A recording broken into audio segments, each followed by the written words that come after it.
Assalamu alaikum viewers, I'm Hina Mehjabeen. I hope you all will be fine. As you know, final term papers of spring 2023 हो रहे हैं और students अपने papers different platforms पर share करें और वहाँ से कलेक्ट करके मैं अपने चैनल पर अपलोड करी हूँ ताकि स्टूडेंट को हेल्प प्रोवाइड कीजिए और आइडिया प्रोवाइड किया जाए कि किस टाइप के क्वेश्चंस उनके पेपर में आ रहे हैं या कौन से टॉपिक्स इंपॉर्टेंट है फॉर पेपर। ओके जी, जब भी मैं आपके लेक्चर स्टार्ट करवाती हूँ तो उससे पहले गाइडलाइंस भी बताती हूँ, बट टुडेज़ गाइडलाइन स्टार्ट करने से पहले अगर आप मेरे चैनल पर न्यू हैं देन प्लीज़ मेरे चैनल को सब्सक्राइब कर दें एंड बेल आइकन को क्लिक करना मत भूलिएगा ताकि upcoming lectures, different assignments, quizzes and papers के नोटिफिकेशंस आप तक पहुंच जाएं। लाइक भी कीजिएगा, शेयर भी कीजिएगा। ओके जी, गाइडलाइंस क्या हैं? मैंने आपको मिड टर्म पेपर्स थे उससे पहले भी बताया था कि जब एमसीक्यूज़ की प्रिपरेशन करते हैं तो फर्स्टली आप लोगों ने क्या करना है, लेटेस्ट क्विज़ेस करने हैं। लेटेस्ट क्विज़ेस के बारे में बताया था कि मीन्स अगर आपके 4 क्विज़ेस हैं तो लास्ट 2 क्विज़ेस आई थिंक आपके फ़ाइनल टर्म सिलेबस में से आते हैं। इस बार आई थिंक मोस्टली जो सब्जेक्ट्स हैं उनका final term syllabus lecture number 19 to 45 है, बाकी के 22 to 45 भी होता है।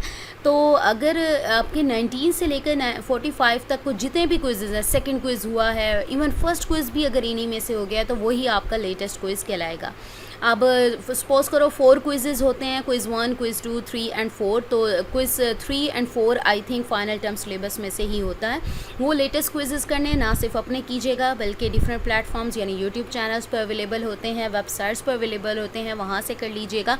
देन आपने देखने हैं पास्ट पेपर के क्विज़ेस। पास्ट पेपर के भी क्विज़ेस ये याद रखिएगा कि कुछ सब्जेक्ट्स हैं वो चेंज भी हुए हैं, कुछ के कुछ लेक्चर्स चेंज हुए हैं, तो इसलिए मैं आप लोगों से कहती हूँ कि लेटेस्ट क्विज़ेस देखिएगा प्रिपरेशन के लिए। बाकी थोड़ली आपने क्या देखना है, सब्जेक्टिव के लिए हैंडआउट्स देखते हैं, पास्ट पेपर से आइडिया ले लीजिएगा कि किस टाइप के क्वेश्चंस उसमें पूछे जाते हैं। सो आज मैं आपके साथ शेयर करने वाली हूँ CS 508 का पेपर, जो कुछ पेपर्स जो स्टूडेंट ने शेयर किया है। सेट नंबर 1 है, सेट नंबर 2 भी अवेलेबल है, तो कुछ पेपर्स इसमें और कुछ सेट 2 में शेयर करूँगी और जैसे जैसे स्टूडेंट शेयर करते जाएंगे पेपर मैं आपके साथ शेयर कर दूँगी। So let's see, total 50 question थे, 40 MCQs, 5 short question, 5 long question, 60% MCQs from VU topper file थे, आपको इंटरनेट पर मिल जाएगी।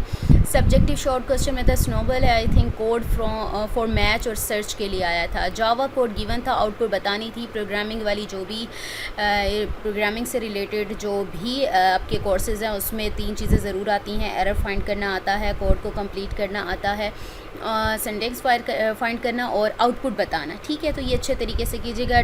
$x इक्वल है $y के, इस टाइप का कोई क्वेश्चन था। प्रोलॉन्ग के बारे में था, PHP कोड था। लॉन्ग क्वेश्चन में 5 लैंग्वेज नेम चेकिंग प्रॉब्लम यानी इस टाइप का कोई क्वेश्चन है उसको कीजिएगा। Java feature which present in C++ वो बताने थे। PHP code display hello world यानी PHP कोड राइट करो, इसको डिस्प्ले करवाओ। x+y एक्सप्रेशन है, plus is expression xy operand and operate and how errors occur in these expressions, तो बताना था। और 5th प्रोलॉन्ग के बारे में था, यानी ये अच्छे तरीके से कर लेना। नेक्स्ट हमारे पास है सेकंड पेपर है। ओके जी, MCQs from past and handouts और क्वेश्चंस टेबल था जिसमें बताना था इलीगल एंड लीगल, यानी $5 स्टार होटल इलीगल या इलीगल, ऐसे काफ़ी 5 नेम थे जो बताने थे लीगल हैं या इलीगल हैं। एक टेबल था जिसमें बताना था कि इन जावा स्क्रिप्ट में 4 इंट बाइट लॉन्ग फ्लोट में कितनी बिट्स हैं, बिट्स बतानी थी, या नंबर ऑफ बाइट्स या बिट्स वगैरह बताने कितने बिट्स होते हैं। अच्छा, 4 most use loop statement C++ जावा में, आंसर इफ़ ये वाला आंसर भी लिख दिया। 4 ऑब्जेक्ट्स नेम लिस्ट करने थे। x+y वाला, ये एक्सप्रेशन वाला अभी भी मैंने आपको बताया है, ये ऊपर वाले पेपर में भी स्टूडेंट ने बताया है। 5 डिज़ाइन इश्यूज और मल्टीपल कंस्ट्रक्ट्स इन टिपिकल प्रोग्रामिंग लैंग्वेज, ये 2 पेपर्स हैं और नेक्स्ट सेट में मैं नेक्स्ट 2 और 3 पेपर जितने भी अवेलेबल होंगे शेयर करूँगी और आगे भी करती रहूँगी। सो मुझे अपनी दुआ में याद रखिएगा, अपना ख्याल रखिएगा। टेक केयर, अल्लाह हाफिज़।